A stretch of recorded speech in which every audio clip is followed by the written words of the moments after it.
welcome back. It's Thirsty Thursday edition of Liquid Lunch on Newsmax TV. I'm John Tobacco. We are in the Newsmax headquarters, as we are every day, noon to 2 Eastern. We're live, and every single day we do something no one else does on television. It's like a magic trick that no one can figure out.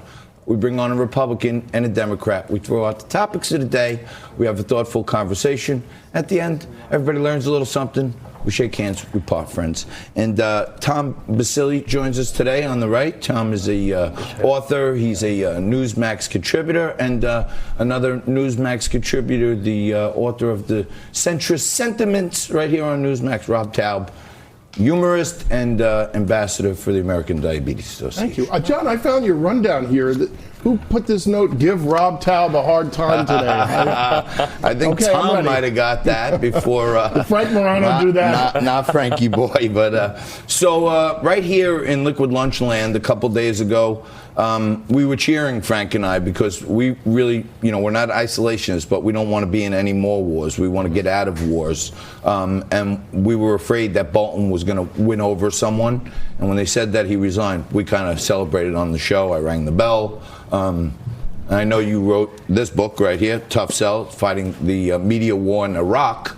And John Bolton wrote the foreword for you. So what are your thoughts on the whole thing?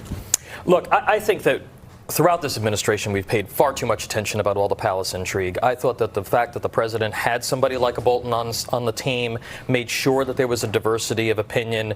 I think we've all learned that Trump's not going to get bullied by one particular advisor or another into going into conflict. But John Bolton sees the world as it is. He sees the Taliban as a bunch of thugs. He says you can't trust the Iranians and negotiate with the Iranians in any real sense. And we do have to care about the rise, the resurgence of ISIS, for instance, in the Middle East.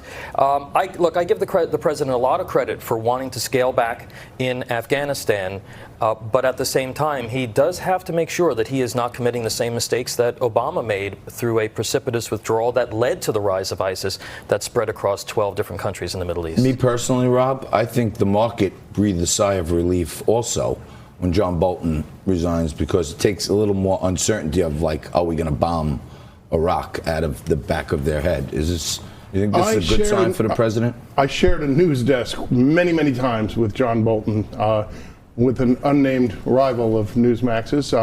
Okay, let's call it Fox News. And we bickered endlessly, and he's very hawkish. I remember I got him really mad because I flippantly said, yeah, why don't we just invade Yemen too, John? I mean, he really would have had a full-scale war throughout the Mideast.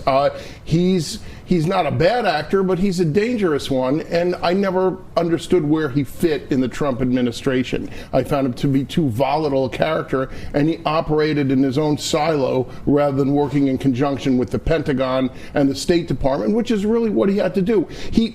You don't put somebody like that in that position. Is he that volatile? Is he dangerous? No, I don't. I think that's a Democratic Party talking point to try and suggest that Trump is going to get us all into wars, and we're all going to we're going to declare war on everybody. John Bolton is a very pragmatic guy. He has been right throughout his career about us kowtowing to the UN. He was right about the posture once we went into Iraq. He was correct about what posture we should take on the ground. He was correct in forecasting what was going to happen when Obama withdrew our troops in 2011 against the recommendation of our generals. So he sees the world as it is, and the president's got a little bit of a challenge on his hands in terms of trying to negotiate with the Taliban, which is not a rational actor, and also try to scale back. And a lot of people agree about scaling back. I will agree with you on Bolton on his point of the problem with the UN. I think he was right on there. I'm not your typical laundry list. I ring the bell when the Democrat and the Republican agree. Because that's good. That's a good conversation. We need bipartisanship, and you can't be a laundry list Democrat or Republican now where you just go straight down the line and say, I agree with all of these things. That's right. Yeah. Rob is becoming our spokesman. I may not even be on the show much longer if Rob picks up on this whole purple people stuff, but we call our audience the purple people that are not all reds and blues. That's right. They're kind of in the middle, practical folks. Well, that's where a lot of Americans are. To exist in the world what I think. today. Hey, Rob, yes. Did you ever have a couple of beers with Bolton, like at the Fox Christmas party or anything like that? No, I often got cocktails. embarrassed because I'd make like really wise ass kind of remarks back then, which is what they really wanted me to do, and then I would have to see those people in the halls that I said something about, and I'm very thin-skinned and I get easily embarrassed. But So you were afraid of the man behind the stash? no, not at all. I met Senator McCain many times there, and I actually really loved John McCain. I thought he was a great guy, had a wonderful sense of humor, was very self-deprecating. Sarah Palin was the one that scared me. Oh. So yeah, I'd like to hear from somebody who did have a couple drinks with John Bolton, see what he really thinks. I never did. If this is what he says, not with a few drinks, on Liquid Lunch, we're always thinking about a drink here and there to keep things sane. As I know, yeah. What are we drinking today? So, our big sponsor here is Question Tequila. Okay. And on the break, Sarah could prepare you guys one if you like to have a sip. We always, it's free to our guests at all times. But the president yesterday made this big speech about vaping. And now we were banning vaping. We're going to take a look at a clip in a second. But I smoke cigarettes, so I'm not an advocate against tobacco. I know it's not good for me and all this other stuff.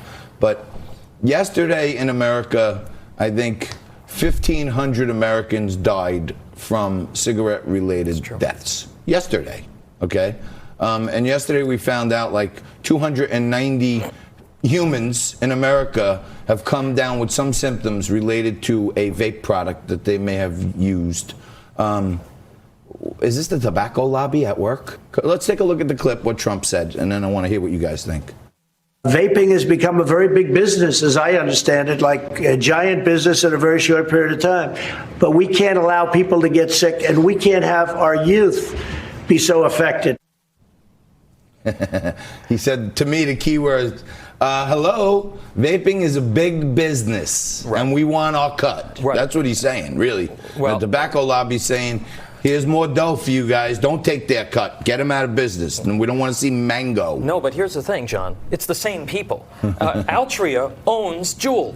Okay, Yeah. they're the biggest single stockholder in Juul. Altria is investing billions of dollars in marijuana and marijuana products and high-potency THC products. So it is all the same people. And this is the reason why Secretary Azar and the Surgeon General have come out and said, look, we're not banning this stuff, but we need to really study this. And to your point that you started off with, 500,000 people died from the effects of big tobacco every single year. That's right. 16 million Americans, even though fewer people are smoking today than ever before, 16 million Americans are still dealing with illnesses related to tobacco. So instead of creating another big tobacco, let's take a look at these delivery systems and dangerous products like high potency THC, which is being vaped by young people. Right. The Surgeon General came out with So that. should we do something about it? And I understand what you're saying. This isn't really the stock market's part, but Altria is the biggest shareholder, but Altria doesn't own the Juul, they're big shareholders, but 30%, 30 to 40%. I'm saying 30%. They would Billions. rather have 100% and Juul's be gone. If that's the my next generation of the delivery system, right? Because you're not supposed to be smoking. Well, as a child of the 50s, I was born in 1956 when we didn't know a lot of things. My mother smoked, I'm not kidding, 4 packs of cigarettes a day while she was pregnant and probably had a few scotches every night. Well, that and explains look what a lot. happened That to me. explains a lot. In all seriousness, I was a very sickly kid when I was born. I was born with a hernia. I had terrible tonsillitis. I was very, very sick for 5 years. I mean, now we understand more things medically, and we're going to learn more. And so vaping is something new. It's kind of electronically driven. We don't know how that's what's going to happen 10 years from now. Well, you're sucking on a battery, It's a new so product. right. For starters, So I'm a little concerned. let's study it. Let's take our time before we commercialize and industrialize something that again could be very, very harmful. We're going to stay on this vape topic. You're going to learn a lot more. We're going to take a quick break. We're going to come back, mix it up some more with Tom Basili and Rob Taub. And we're going to be talking about how the media immediately assassinates the president because he used the wrong preposition by referring to Melania's son and not their son. So we're going to talk about that, guns, Congress, all that great stuff right after this.